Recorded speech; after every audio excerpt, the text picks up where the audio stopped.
విజయవాడ వరద బాధితుల కోసం పశ్చిమ గోదావరి జిల్లా నరసాపురం సీతారాంపురం స్వర్ణాంధ్ర ఇంజనీరింగ్ కాలేజీ యాజమాన్యం ఆధ్వర్యంలో 5,000 భోజనం ప్యాకెట్లు, బిస్కెట్లు, వాటర్ బాటిల్స్ ఎన్ఎస్ఎస్ విద్యార్థుల యొక్క సహకారంతో ప్యాకింగ్ చేయడం జరిగింది. ఈ సందర్భంగా నరసాపురం తహసీల్దార్ రాజరాజేశ్వరి మాట్లాడుతూ జిల్లా కలెక్టర్ ఆదేశాల మేరకు ప్రతి ఒక్కరూ వరద బాధితులను ఆదుకునేందుకు ముందుకు వచ్చిన వారిని రెవెన్యూ డిపార్ట్మెంట్ పరంగా మా సపోర్ట్ ఉంటుందని చెప్పారు. కష్టాల్లో ఉన్నవారిని ఆదుకునే వ్యక్తిత్వం ప్రతి ఒక్కరిలో ఉండాలని పిలుపునిచ్చారు. ప్యాకెట్లుగా కట్టి వాటిని స్వర్ణాంధ్ర కాలేజీ బస్సులో విజయవాడ పంపించడం జరిగిందని చెప్పారు. ఈ సందర్భంగా Swarnandhra college board member Pulaparthi Venkateswara Rao మాట్లాడుతూ కష్ట సమయంలో ఉన్న వరద బాధితులకు ప్రతి ఒక్కరూ బాస్టర్గా నిలవాలని పిలుపునిచ్చారు. ఈ కార్యక్రమంలో Swarnandhra college chairman K Satyanarayana బాబు, Srihari, Pulaparthi Venkateswararao, NSS Manikyalarao, revenue department విద్యార్థులు తదితరులు పాల్గొన్నారు.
చెప్పరా వెనకాల పెట్టించేస్తా బాగా ఆల్రెడీ బాటిల్ పెండ్ అయిపోయి కొన్ని బాటిల్ మధ్యలో పెట్టించాను. ఎక్కడ ఉంటే అక్కడ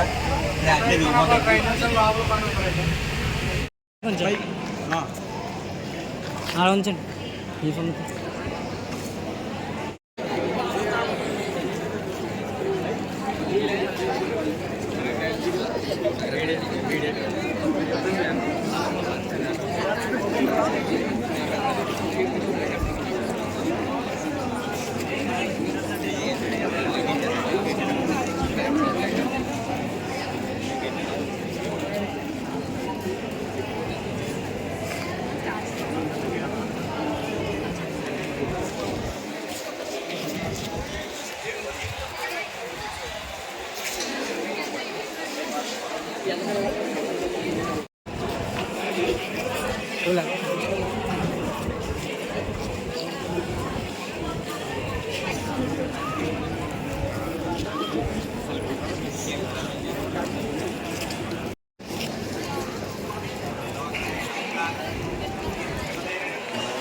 ఆదేశాల మేరకు మన విజయవాడలో వరద బాధితులకి ఫుడ్ అందించడం కోసం మన స్వర్ణాంధ్ర వాళ్ళు 5,000 ఫుడ్ ప్యాకింగ్స్ చేశారు ఈరోజు. సో స్టూడెంట్స్ అందరూ కూడా అలాగే మన మేనేజ్మెంట్ వాళ్ళు కూడా మనకు చాలా బాగా సహకారం అందించారు. వీళ్ళందరూ ప్రోత్సాహంతో ఈ ప్యాకెట్స్ అన్నీ కూడా ఈరోజు విజయవాడ వరద బాధితుల సహాయార్థం పశ్చిమ గోదావరి జిల్లా కలెక్టర్ గారి పిలుపు మేరకు స్వర్ణాంధ్ర మేనేజ్మెంట్ తరఫున 5,000 ఆహార పొట్లాలు మరియు నర్సాపురం న్యాయవాదులు, కోర్టు సిబ్బంది ద్వారా అందినటువంటి వాటర్ బాటిల్స్ ఇవన్నిటి కూడా ఈరోజు మా స్వర్ణాంధ్ర విద్యార్థులతోటి విజయవాడ పంపించడం జరుగుతుంది. దీన్ని ఎన్ఎస్ఎస్ యూనిట్ వారు ఆర్గనైజ్ చేస్తున్నారు.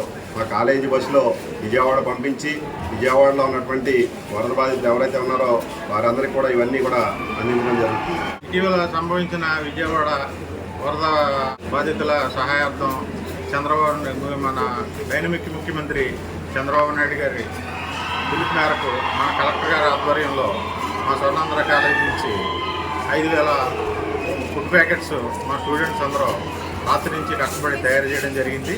వీటన్నిటినీ కూడా బస్సులో మా కాలేజీ సిబ్బంది ద్వారా అక్కడ తీసుకెళ్ళి ఆపదలో ఉన్న